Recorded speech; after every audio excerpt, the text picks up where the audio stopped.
असं आहे की तुम्हाला माहीत आहे की मी 4-5 दिवसापूर्वी देवेंद्र फडणवीस यांच्यावर जे आरोप केले होते आणि जी वस्तुस्थिती जनतेसमोर आणली होती की कशा पद्धतीनं देवेंद्र फडणवीस यांनी उद्धव ठाकरे यांना तुरुंगात टाकण्यासाठी, आदित्य ठाकरे यांना तुरुंगात टाकण्यासाठी 3 वर्षापूर्वी कशा पद्धतीनं ॲफिडेविट मी करून द्यावं यासाठी जो प्रस्ताव माझ्यासमोर आणला होता, ही गोष्ट जेव्हा मी महाराष्ट्रातील जनतेसमोर पुढे केली त्यानंतर आता देवेंद्र फडणवीस यांची आता ही नवीन चाल आहे. सचिन मजे जे बोलले हे देवेंद्र फडणवीस यांची आता नवीन चाल आहे.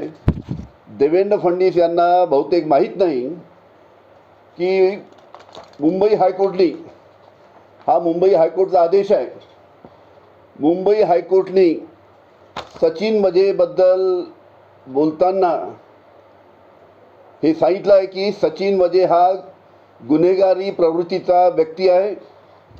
तो 2 खुनाच्या गुन्ह्यामध्ये त्याला आतापर्यंत अटक करण्यात आली आहे. आतासुद्धा तो एका खुनाचा गुन्ह्यामध्ये तुरुंगात आहे.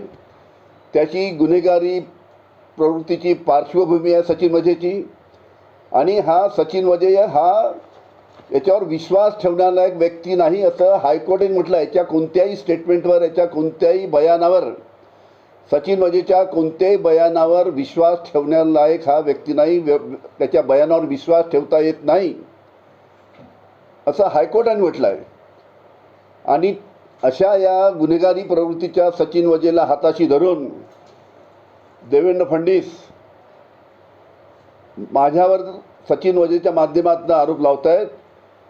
त्याच्यामुळे जनतेला हे मी सांगू इच्छितो की मी जे आरोप लावले ते देवेंद्र फडणवीसवर, आणि म्हणून देवेंद्र फडणवीस यांनी सचिन मजेला पकडून माझ्यावर हे आरोप लावायला सांगितले आहे. पण हायकोर्टाचा आदेश मी परत सांगतो की हा गुन्हेगारी प्रवृत्तीचा सचिन मजे हा व्यक्ती आहे आणि याच्या कोणत्याही बयानावर, याच्या कोणत्याही स्टेटमेंटवर विश्वास ठेवता येणार नाही असं हायकोर्टाने म्हटलेलं आहे.